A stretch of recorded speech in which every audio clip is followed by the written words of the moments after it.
یہ کیا کہتے ہیں کہ بعض اوقات والدین کسی غلط چیز کے اوپر ضد کرنے بیٹھ جاتے ہیں، اس صورت میں اولاد کیا کرے؟ خاموش ہو جائے،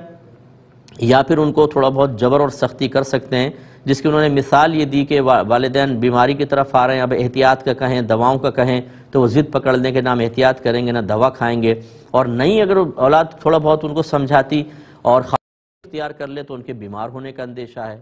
تو کیا حکم شرع ہوگا کہ یہاں تھوڑی بہت سختی کر سکتے ہیں؟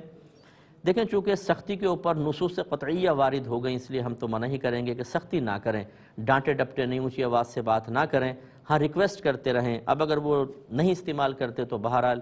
وبال تو پھر انہی کے اوپر جائے گا اور تکلیف بھی وہی سہیں گے، اگرچہ ان کے ذریعے سے تکلیف اولاد کو بھی ہوتی ہے،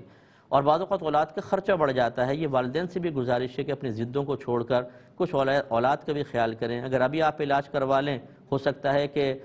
50، 100، 200 ہزار کے اندر ہو جائے، آپ زیادہ بیمار ہو جائیں گے، ہاسپٹل میں جائیں گے، 50، 60 ہزار کا خرچہ آئے گا۔ ایسی ضدیں قطعاً غیر مناسب ہیں، لیکن بہرحال ہم یہی کہیں گے کہ جی نرمی سے آپ بات کریں، سختی یہاں پر کرنا بالکل شرعی طور پر جائز نہیں ہوگا۔